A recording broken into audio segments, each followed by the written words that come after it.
지난주 화낼 일이 없이 잘 지내셨습니까? 아니면 여러 번 화가 나셨습니까? 오늘 주제는 분노입니다. 분노 이야기를 하려고 합니다. 자, 누구나 화를 내죠. 그러나 화는 순간이지만 후회는 오래갑니다. 그 후회가 많이 쌓이면 마음은 점점 굳어져 가죠. 그래서 오늘 저는 여러분을 대신해 하나님께 이렇게 여쭤보고 싶습니다.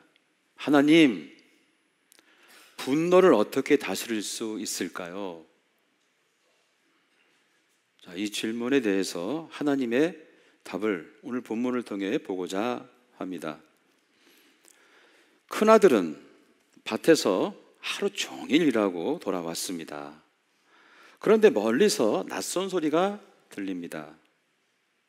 음악 소리, 웃음소리, 춤추는 소리. 집안이 시끌벅적한 거예요. 놀란 큰아들은 종 하나를 불러 묻습니다. 무슨 일 있느냐? 종이 대답합니다. 동생이 돌아왔습니다. 아버지께서 송아지를 잡고 잔치를 여셨어요. 그 말을 듣는 순간 큰아들은 그 자리에서 멈춰 섭니다. 왜냐하면 당황했기 때문이에요. 그리고 그 당황은 곧 분노로 바뀌었습니다. 얼굴이 굳어졌어요. 몸이 굳어지고 제가 볼 땐 부르르 떨고 있지 않았을까. 자, 누가복음 15장 28절에서 이 큰아들의 상황을 이렇게 묘사하고 있습니다. 한번 읽어볼까요? 시작. 그가 노하여 들어가고자 하지 아니하거늘. 그가 어떻다고요? 노하여. 어떤 상태예요? 화난 상태입니다. 상상해 보건대 몸까지 떨고 있지 않았을까. 단단히 화가 났어요. 어쨌든 큰아들은 왜 이토록 화가 났을까요? 왜? 큰아들이 왜 이렇게 화가 났어요? 뭔가 알 것 같은데 설명하기는 좀 어렵죠. 자, 제가 말씀드려 봅니다. 첫째, 인정받지 못해서 화가 났습니다. 이 큰아들은 자신의 처지를 이렇게 말합니다. 29절. 아버지께 대답하여 이르되 내가 여러 해 아버지를 섬겨 명을 어김이 없거늘 내게는 염소 새끼라도 주어 나와 내 벗으로 즐기게 하신 일이 있다 없다? 없다는 거예요. 큰아들은 수년간 성실했습니다. 명령을 어긴 적도 집을 떠난 적도 없어요. 그런데 그 수고를 알아주지 않는 거예요. 그래서 억울한 겁니다.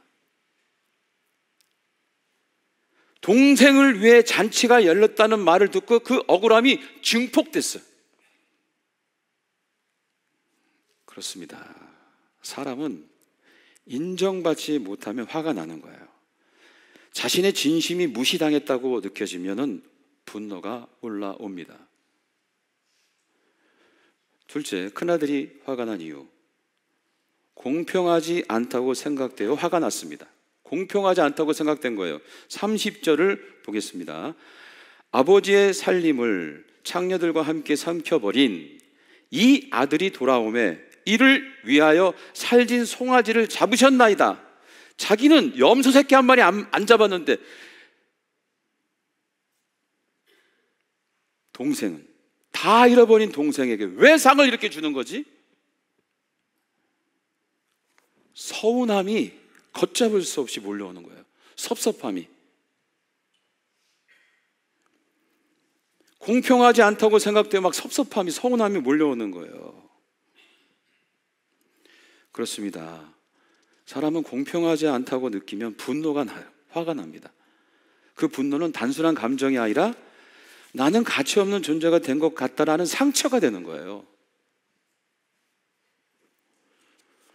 셋째, 큰아들이 화가 난 이유. 잃을까봐 불안해서 화가 났습니다. 잃을까봐 불안해서. 동생이 이미 재산을 가지고 갔어요. 그럼 남은 것은 자신의 것이잖아요. 그런데 동생이 돌아왔어요. 지금 잔치를 벌였는데 살찐 송아지까지 잡았어요. 이게 누구 거예요? 큰아들 거잖아요. 더욱이 작은아들, 이거 동생이 돌아와서 자기 것까지 또 나눠질까봐 불안한 거예요. 여러분, 이건 나쁜 생각 아니잖아요. 자기 것이 뭔가 의미 없이 진다고 할 때 오는 이 불안감. 동생이 내 몫을 가져가면 어떡하지? 불안. 사람은 불안하면요, 본능적으로 화를 내는 거예요. 이 분노는 자기 것을 지키려는 마지막 감정인 거예요. 예를 들어서 여러분 길을 걷다가 들개를 만났어. 그러면 들개에게 여러분 어떻게 할 거야? 오리오리 쫑쫑 오라 그럴 거예요? 아니면 어떻게 할 거예요? 으악! 으악! 하면서 화를 내면서 내쫓을 거 아닙니까?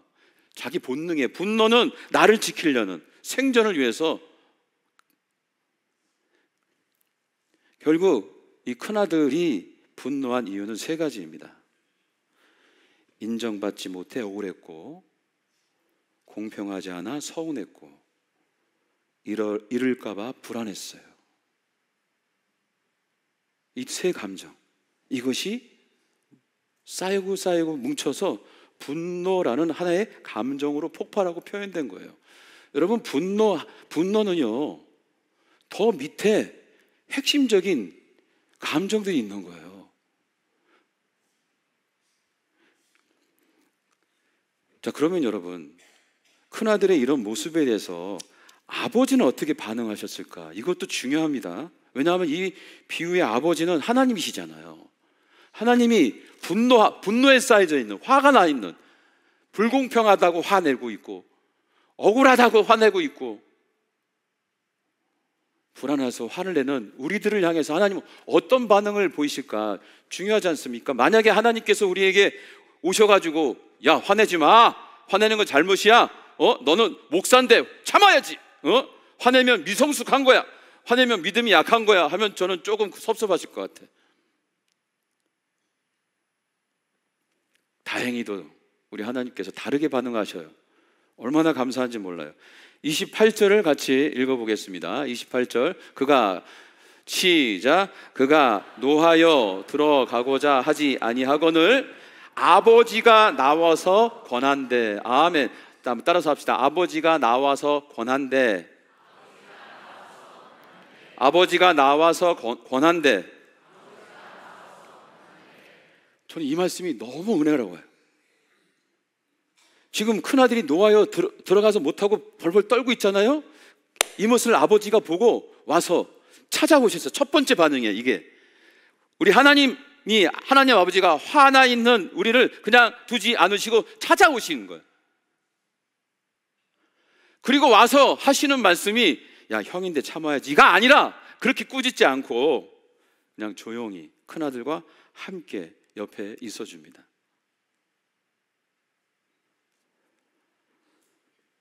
그리고 아들의 표정을 보고 아들이 왜 저렇게 화가 나는지 알아차려요. 아, 우리 아들이 인정받지 못해서 억울하구나. 아, 공평하지 않아서 서운하구나. 잃을까봐 불안하구나. 이 마음을 알아차리고 이렇게 부드럽게 입을 열어 말씀해 주십니다. 31절. 자, 큰아들을 향한 하나님의 반응이에요. 시작. 너는 항상 나와 함께 있으니 내 것이다, 네 것이다. 아멘. 예. 아버지가 이르되, 예, 너는 항상 나와 함께 있으니 인정해 주는 거 아니에요.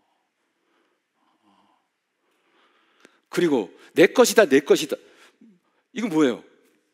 잃을까봐 두려워하는 그 불안한 마음도 채워주시는 거잖아요. 확실하게 알아차려 주시는 거잖아요. 그 서운한 마음을. 이 말씀 하나에, 이 반응 하나에 큰아들의 마음이 풀리는 거죠. 아들아, 네가 나와 항상 함께하는 건 내가 알아. 그래서 내가 고마워. 그리고 지금 내 것이 다 네 거야. 이렇게 인정해 주는 거잖아. 여러분, 이 말씀 위로가 됩니까? 안 됩니까? 내가 알아. 너는 항상 나와 함께 했어. 고마워. 그리고 내 것은 다 네 거야. 아들을 이해하고 공감해주고 인정해주고 품어주는 아버지 하나님의 마음이 저는 여기서 느껴지는 거예요. 화를 낸다고, 화가 났다고 와서 뭐라고 하시는 게 아니고 그 마음 속에 있는 그 감정, 그 이유를 다 풀어주시잖아요. 그리고 여러분, 지금 28절에 아버지가 나와서 권한대 할 때 이 권한대 단어가 은혜로운 단어예요. 원어로 파라칼레인인데, 파라가 뭐냐? 옆에, 칼레인, 부르다. 즉 가까이 불러서 위로해준다, 손잡아준다, 새 힘을 주신다, 이런 모습의 표현인 거예요. 권한대가 무슨 꾸짖고 옳은 길로 이게 아니라 그냥 손잡아서 가까이서 안아주고 위로하고 격려하고 손 얹어주고 이런 모습인 거예요. 파라칼레인.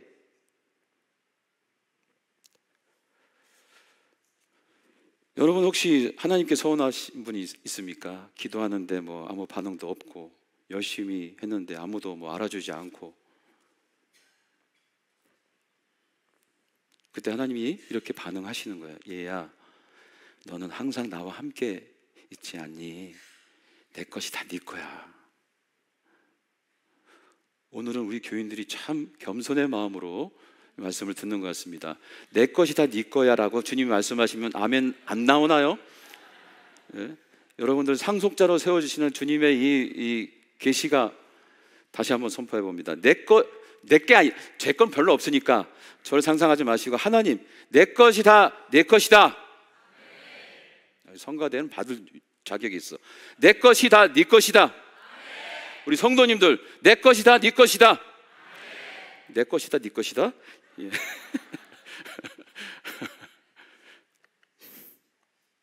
믿으셔야 되는 거예요. 자, 여기까지가 성경 이야기입니다. 목사님 무슨 큰아들 얘기를 이렇게 많이 하시나? 아니요, 이 비유는 등장인물이 셋, 주인공이 탕자, 아버지, 큰아들이에요. 사실 큰아들 얘기가 더 많아요. 우리는 탕자 얘기만 이걸 보는데 이 큰아들 얘기가 이 분노의 문제를 다루시는 거예요, 우리 하나님이. 자, 이제 말씀을 통해 깨달은 것을 제가 3가지 여러분들에게 나누겠습니다. 오늘 말씀을 보면서 깨달은 3가지의 지혜. 첫 번째, 분노는 폭발이 아니라 도움의 신호라는 거예요. 한번 따라서 합시다. 도움의 신호. 도움의 신호. 화를 내는 사람들의 그 속마음은 뭐냐면, 나 힘들어요, 나 외로워요, 나 좀 알아주세요, 내 마음 좀 알아주세요 라고 표현하는 거예요. 왜 내 마음을 몰라줘요? 이 분노 격하게 표현하면서. 그러니까 화 났다는 그것은 그 속에 아까도 말한 것처럼 인정해주고 공평하게 나를 알아달라는 거예요. 알아달라고. 이게 분노의 속마음이에요. 분노의 언어인 것입니다. 큰아들의 마음도 그랬어요. 내가 이렇게 오래 아버지를 섬겼는데 왜 알아주지 않지? 억울한 거죠. 내게는 염소 새끼 한 마리도 안 주셨잖아. 서운한 거죠. 이제 남아있는 내 목소 뺏기면 어떡하지? 불안한 겁니다. 이 모든 감정이 합쳐서 화가 난 것뿐이에요. 분노는 그래서 결국 사랑받고 싶은 또 다른 얼굴인 거예요. 인정받고 싶은 얼굴인 거예요. 부모님들이 여러분을 향해 화를 낼 때, 부부가 서로 화를 낼 때, 누군가가 화를 낼 때 알아달라는 거고 봐달라는 거고 나 힘들다는 거예요. 그래서 하나님은 분노한 우리를 책망하지 않아요. 그 마음 밑바닥을 보시고 이렇게 말씀하시는 거예요. 얘야, 내가 알아. 네가 억울하구나. 네가 서운하구나. 불안한 거 내가 다 안다. 그 말을 들으면 어떻습니까? 마음이 누그러지는 거예요. 저는 오늘 여러분 마음속에 있는 이 모든 감정을 주님께 올려드려서 참 해방과 자유를 누리시길 주의 이름으로 축원합니다. 두 번째, 이 말씀을 통해 깨달은 것은 아무리 화가 나도 무시와 경멸의 말은 안 된다는 것이 깨달아집니다. 아무리 화가 나도 무시와 경멸을 하면 안 된다. 자, 이 본문에서 그 이유를 찾았는데요. 큰아들이 이렇게 말했어요. 아버지의 살림을 창녀들과 함께 삼켜버린 동생, 이렇게 말했거든요. 자, 이 말은 뭐예요? 동생이 아버지 재산을 가져가서 창녀들과 지내면서 다 썼다는 거 아닙니까? 그죠? 뭐 별로 중요하게 여기지 않을 수도 있는데 여러분이 굉장히 저는 중요하게 봅니다. 이 말은요, 형이 화가 나서 동생을 무시하고 경멸하는 거예요. 사실 이 본문에는 탕자가 동생이 그 창녀들과 함께 지냈다는 얘기가 없습니다. 기록되어 있지 않아요. 이 형이 얘기한 거예요. 추측해가지고. 동생이 보니까 너무 화가 나니까 무시하고 경멸하는 마음으로 저 장녀들과 함께 지낸 저놈이라고 얘기한 거예요. 이 말을 성경에 기록해 놓으니 우리 후배들이, 신앙인들이 탕자가 다 창녀와 지낸 파렴치한으로 여기는데, 성경 원어를 보면은 이 탕자가 망한 이유는 창녀들과 지내서가 아니라 투자하다가 망했다고 나옵니다. 이 원어에는 투자하다가 망한 거. 시골에 가서 투자했는데 망했다는 거예요. 제가 무슨 얘기 하려고 합니까? 분노로 사람을 왜곡시킬 수 있다는 거예요. 무시와 경멸의 말을 통해서. 이 탕자는 평생 우리는 다 창녀들과 지낸 걸로 알고 있잖아요. 그렇지 않다니까. 이 형 때문에. 우리도 마찬가지. 화가 나면은 다른 사람을 쉽게 판단하고 정죄하면 안 됩니다. 저 사람 원래 그래. 저 사람 안 변해. 저 사람 미성숙해. 저 인간도 아니야. 인간도 아닐 수가 있나요?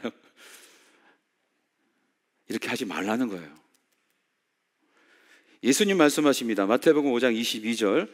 형제를 미련한 놈이라 하는 자는 어디에 던져진다고요? 지옥불에. 아무리 화가 나도 상대를 경멸하고 무시해서는 안 된다. 그럼 어떻게 해야 되나? 화가 날 때 이렇게 해보기를 제가 적용점으로 제시해 봅니다. 먼저 화가 막 났어. 그러면 뭘 해야 되냐면, 저를 따라서 해보세요. 하나님, 지금 말하면 더 꼬일 것 같아요. 잠깐만! 하고 10초 동안 숨을 쉬고 기도하는 거예요. 어떻게 기도하냐? 다시 한번 따라서 해보세요. 주님, 제 마음이 다치지 않게, 누군가의 마음도 다치지 않게 인도해 주세요. 내가 분노와 화를 표출하면서 내가 상처받지 않고 다른 사람도 상처받지 않도록 그 10초 동안, 짧은 시간 동안에 기도하라는 거예요. 그런데 여러분, 제가 그런 경험을 하기 때문에 말씀드린 거예요. 놀라운 역사가 일어나. 어떤 역사가? 그 10초, 화난 사람한테는 굉장히 긴 시간이에요. 10초가. 화나면 막 폭발하고 싶잖아요. 이 10초가 길다. 그럼 그 10초에 무슨 역사가 일어나냐? 성령님이 임재하신다니까요. 성령님이 임재하셔서 무슨 작업을 하냐? 내가 내 마음을 알아주는 자기 공감의 역사가 일어나요. 이건 제 경험입니다. 자기 공감의 역사가 성령을 통해서 일어나는 거예요. 내가 지금 억울하구나. 내가 지금 서운하구나. 내가 그 교인한테 좀 서운한 마음이 있구나. 내가 뭔가 이 목회를 하면서 불안하구나.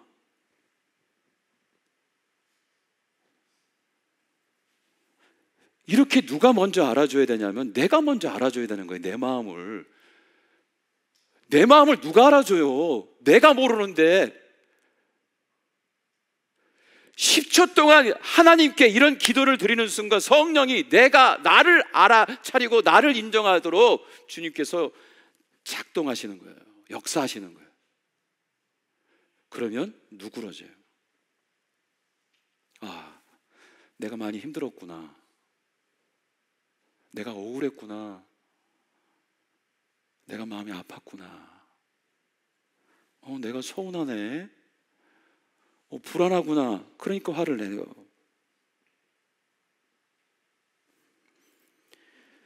자, 10초의 멈춤이 하루의 평화를 만들고 그 평화가 사랑을 만들어 변화되는 것입니다.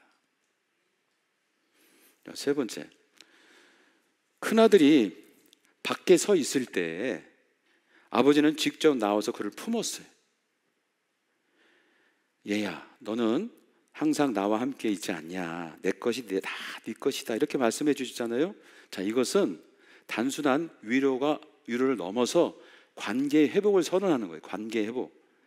자, 무슨 말이냐? 분노는 감정이 아니라 관계의 문제입니다. 감정의 문제가 아니에요. 내가 분노하면 나 미친 거 아니야? 아니요. 분노는 혼자 왔다 갔다 이렇게 할 수가 없어요. 원래 화났다 안 났다 이렇게 할 수가 없어요. 분노는 관계를 통해서 오는 거예요. 저 사람이 나한테 뭔가를 반응했고 나도 그 사람한테 반응해서 이 분노가 휩싸이는 것입니다. 그래서 관계가 풀어져야 감정이 해소되는 거예요. 그런데 신기하게도 사람한테 가서 풀려고 하면 안 된다는 것이 문제입니다. 혹시나 당사자한테 가서 풀려고 내가 멋있게 한번 풀어보지, 안 돼요. 잘못하면 상처만 받아요. 그래서 제일 먼저 가야 할 곳은 어디냐? 하나님 품으로 먼저 가야 되는 거예요.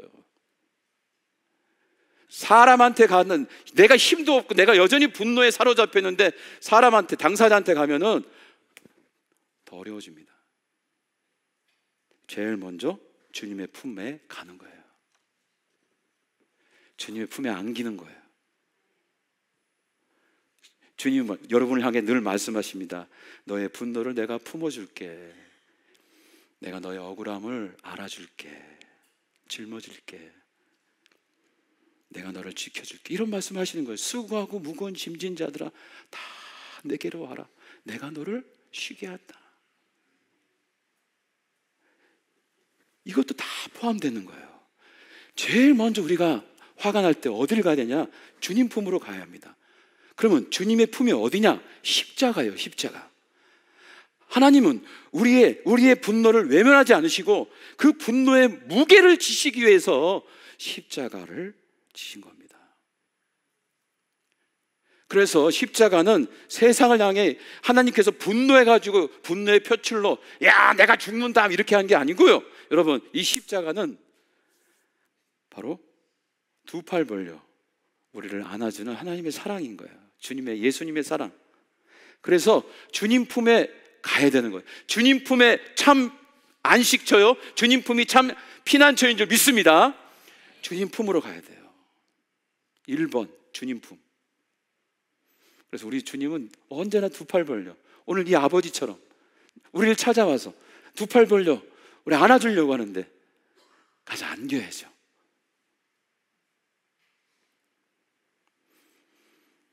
이게 바로 신앙의 묘미입니다. 신앙생활이 내 삶에 영향을 줘야지. 신앙 따로 내 삶 따로가 아니에요. 주님의 그 십자가에 내가 함께 품어지면 주님의 그 사랑이 나를 녹이는 거예요. 내 마음을. 그리고 나서 사람을 만나야 관계가 해결되는 거예요. 그 힘으로. 말씀을 마칩니다. 분노, 참 어려운 문제입니다. 누구나 인정할 수 있는 것은 다 분노한다는 거, 다 화난다는 거예요. 하지만 우리 하나님은 이 분노를 통해 주님의 사랑을 오히려 드러내신다. 그래서 하나님께서는 우리가 분노하고 화낸 그 자리까지 찾아오셔서 우리를 두 팔 벌려 안아주시려고 해요. 그러면 우리는 그 품 안에 안겨 주님의 사랑으로 가득 채워 그 힘과 능력으로 삶의 자리에서 적용해가며 사는 겁니다. 이런 은혜가 모두에게 있기를 축원합니다. 주 품에 안겨 위로받으시고 세임 받으시고 관계 회복의 열매를 누리시길 다시 한번 축복합니다. 자, 모두 일어서서 주 품에 안기는 상상을 하며 찬양 올려드립니다.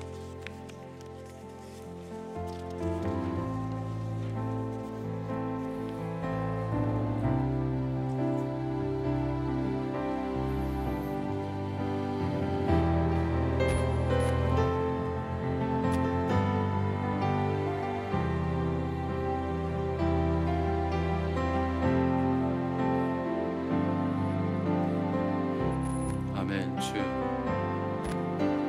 주 품에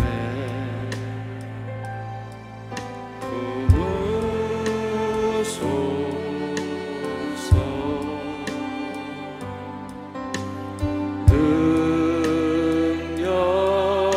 능력에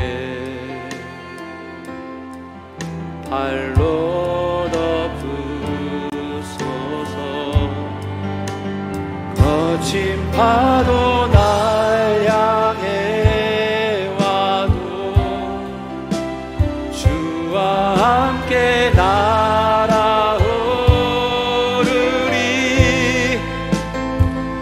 숨 가운데 나의 영혼 잠잠하게 주를 보. 주님 안에 주님 안에 나 거하리.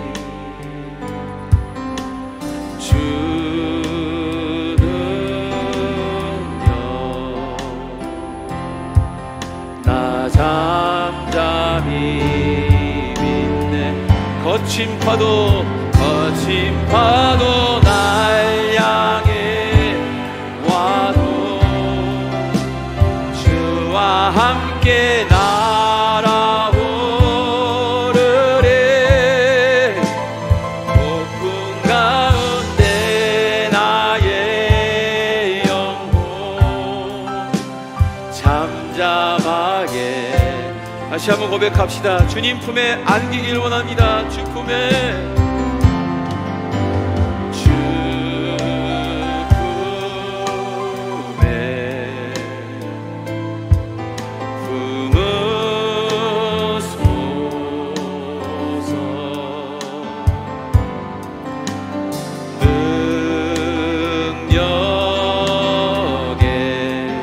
팔로 날 알아주소서.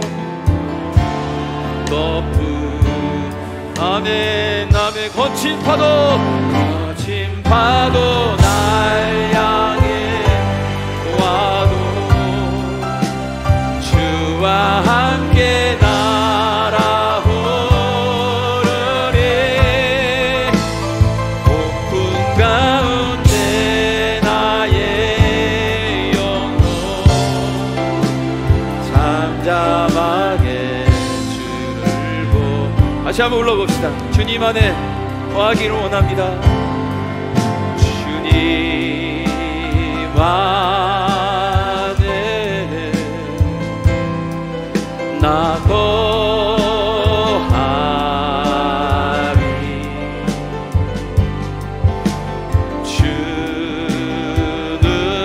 주는요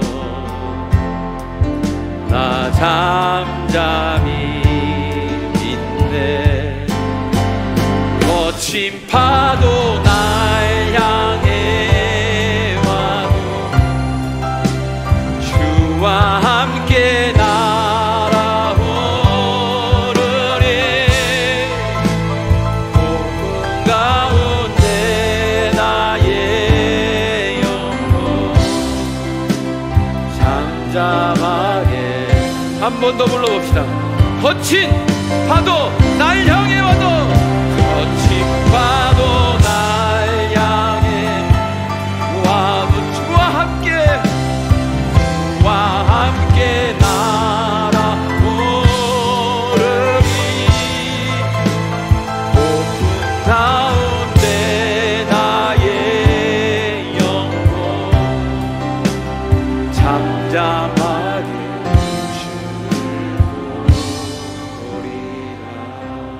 아멘 아멘 아멘. 우리 시간 눈을 감고 기도합니다. 내 마음의 억울함, 내 마음의 섭섭함, 서운함, 내 마음의 고통과 아픔,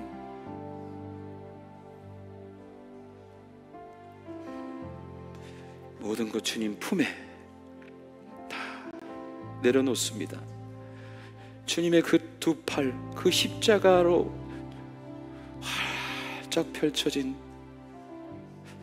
그 사랑의 두 팔에 안겨 내려놓습니다. 여러분을 만나 주십니다.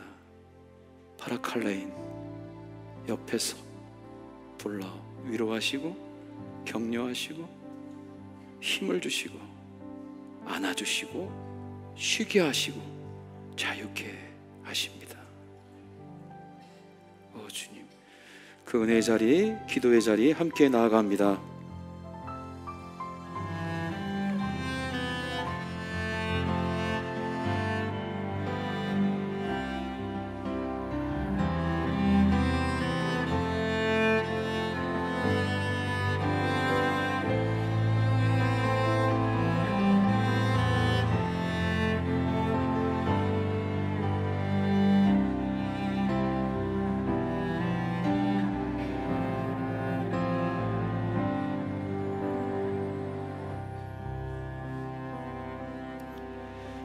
주님, 우리의 억울함, 우리의 서운함, 우리의 불안을 주님 품에 내려놓습니다.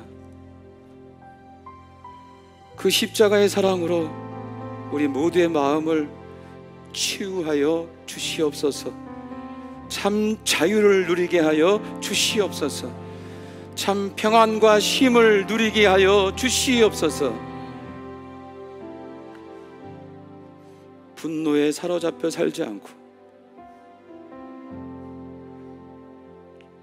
주님의 그 십자가의 사랑 붙잡고 사는 하나님의 자녀,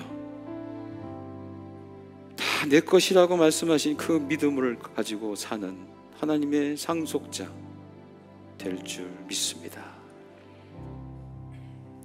이제는 우리 주 예수 그리스도의 은혜와 하늘아버지의 극진하신 사랑과 성령님의 감화 감동 역사하심이 오늘도 주 앞에 모든 것 내려놓고 주님의 그 품 안에서 거친 파도 돌파하고 비상하며 살기를 원하는 모든 권속들의 인생, 가정, 사업장, 우리 교회와 민족과 열방 위에 이제부터 영원토록 함께하기를 간절히 축원하옵나이다. 아멘.